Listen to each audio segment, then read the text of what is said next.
The long-awaited 25th of February has come and gone.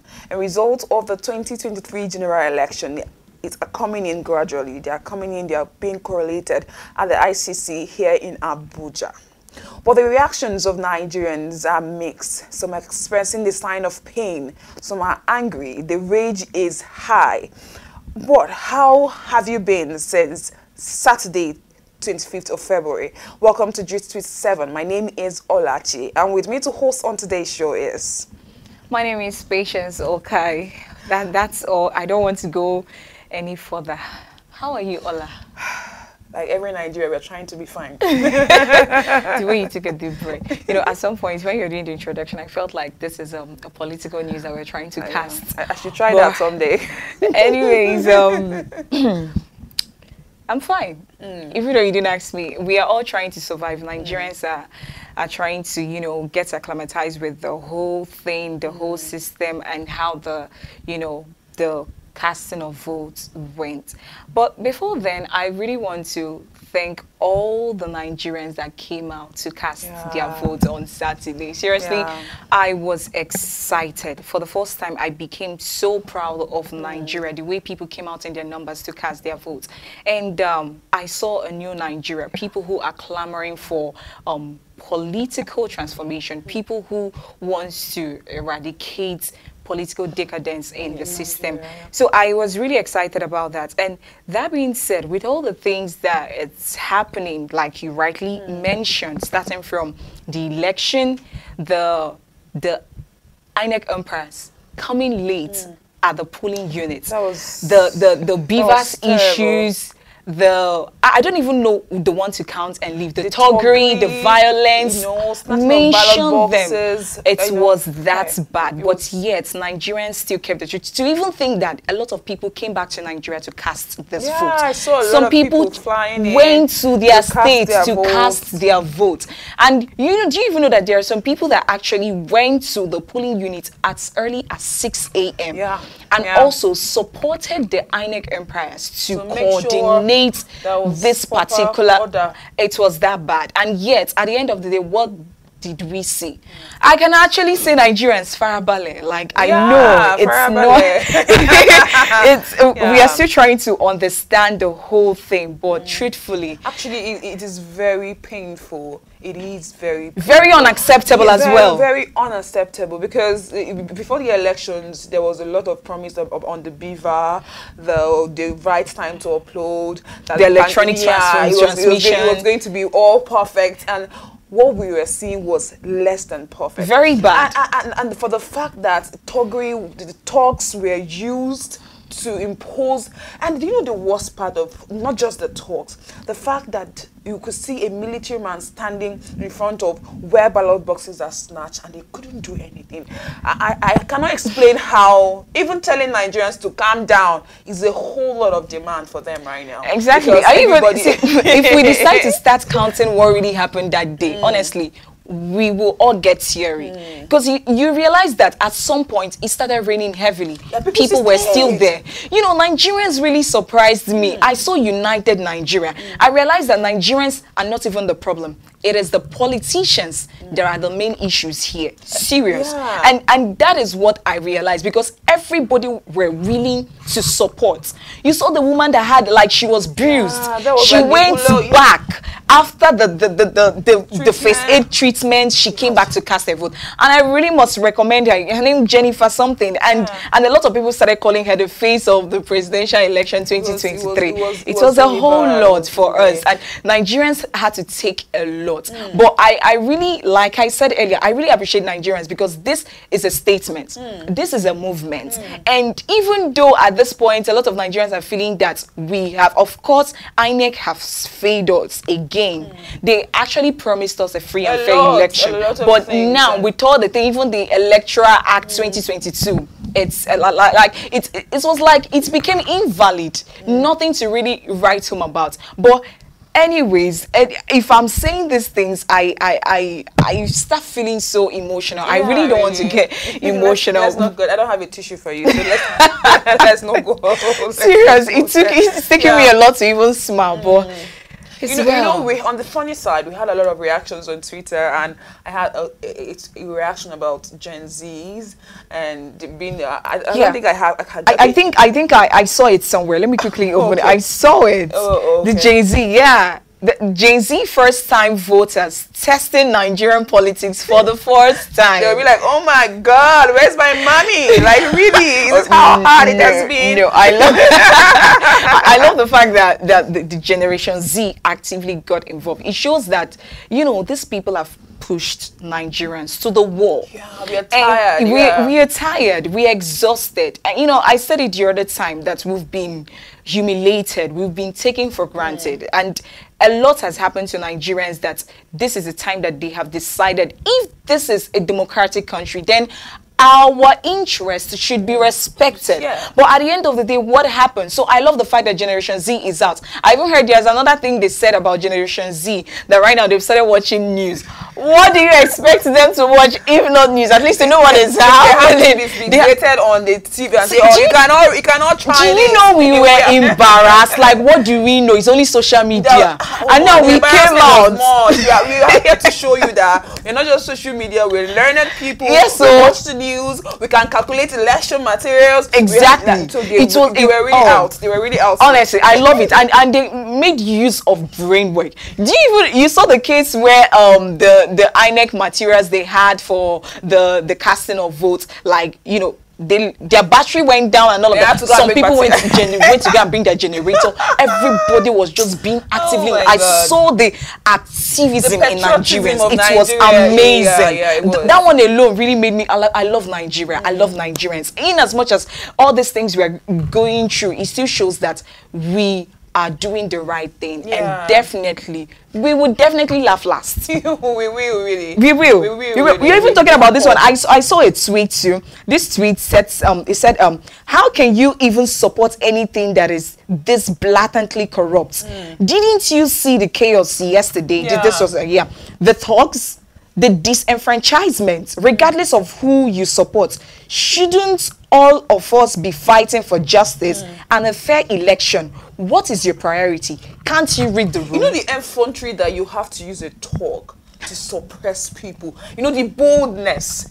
You understand that these thugs are having. They can even come in front of a policeman, do anything they want, and expect no repercussion about. That's how much we've empowered thuggery in Nigeria, and it's so entirely bad. Very unacceptable. Really. Honestly, to me now, if corruption was to be a person, I'll say it is the politicians. No, seriously. And at the same time, when we talk about all this thuggery and the things they do for these politicians, that makes me wonder, how much were you paid? Some people lost their lives just by snatching these ballot boxes. You lost your life like that. Efficient. A case of a guy who just finished from service. Just finished day before yesterday. I don't know when. Just entered to snatch and he was shot dead. And I'm wondering how much were you paid? It was all over social media. Let's go to their segments, please. So Ola, talking about the mental health status of Nigerians right now because of what is currently happening in this our political era, the election and everything. I decided that I have realized that at the end of the day, these politicians have one interest, and that is a personal interest, which is their own personal interest in all of this. But however, Nigerians are watching everything online, news and all. They are agitated, they are scared, they are angry, they just want violence, they just want protest and all of this. But then again, I believe there is always a better way to go about this, because all these things have a way of affecting people's mental health. So I really want us to really educate people on how best to treat themselves at this point in time. Like I said earlier, telling Nigerians to calm down now would be to demand a lot from them. Really to demand a lot from them. But notwithstanding, it's actually important, like a lot of people have been clamoring online, that if we have to achieve such results now, we've seen that sometimes protest doesn't work in Nigeria. It ends up being people shooting so if we are going to really work things out, if you're going to be sane enough, you have to find a way to protect your mental health, especially in Nigeria at this time. This time when when you cannot trust the electoral system, you're looking at your government and they're imposing people, rigging the elections in broad daylight, you know. It is a lot to take in. But apart from that, I think we should calm down. We should think about it, calm down, protect. When you can't take enough, take your time out from social media. Off your phones, it's possible. Breathe. I know, right? And ask yourself, if you go mad right now, who will care in Nigeria? You know, if you go out to protect, if you go out to fight, who will really care? Without your mother in the house, will they go and give you home? What will they even do? Nothing. Your life becomes a weight. So I think we should just withdraw, you understand? Cut off from social media if possible. Just give ourselves some break. Take in small, go back again. Take in small, go back again. Do you know, sorry to cut you, I really quite agree with you, and I want every Nigerians to reconsider and understand one thing, that you come first, and there is no you without Nigeria. So therefore, just like the Bible says, love your neighbor as you love yourself. So in other words, it means you must love yourself for you to be able to love your neighbor. Yeah. So at this point in time, there is no need. I really want to state this out here. You said it, but I really want to lay emphasis on it in terms of people availing themselves for protests. I would encourage Nigerians not to protest in any way. We have actually done our best. We have done the needful and the rightful thing, which is casting our vote. We did the right thing. We were able to franchise. We made use of our franchise, and it was amazing. So going on out there to protest is not right. And if there should be any protest, I would even advise that it should come from the candidates themselves and the party members. They should do that while we watch them, because do you know what this thing does? They would, you know, like as if they've stage managed a lot of things, and Nigerians and average Nigerians are the ones receiving these. They are the ones coming out. You will not see them. You will not see these candidates. You will not see their family members or anything. As a matter of fact, they're not even in the country.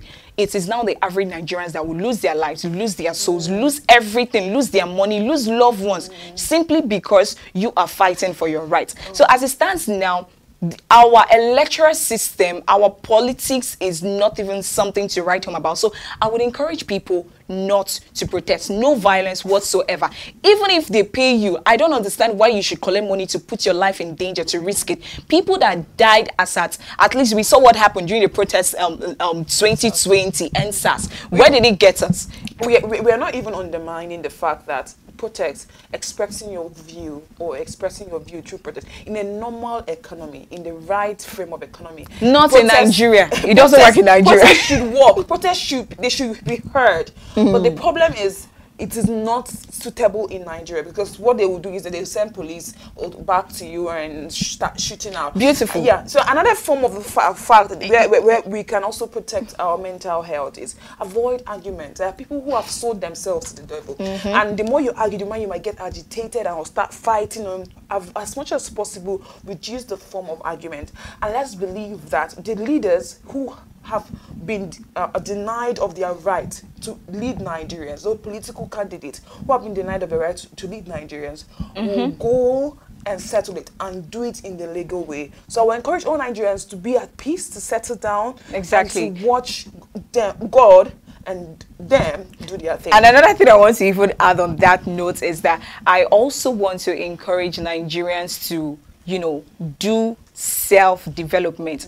Just work on your self-development, things that you know that works for you, in terms of if you feel that the country is no longer conducive for you and you have the finance, truthfully, I am saying it, you're free to, you know, make a move. Yes. And of course, don't lock your shops and get angry and close down things that you're currently working on simply because the election did not, you know, go on your favor. Start your work, start your business, keep up with those things you're doing, self-development, because in this country is work and eat. If you don't work, there's no way you're going to eat. So try and make sure that you work on yourself, so that no matter who wins, no matter who is coming out as the final, whatever, the presidential candidate or the president of Nigeria, you still have food on your table to eat.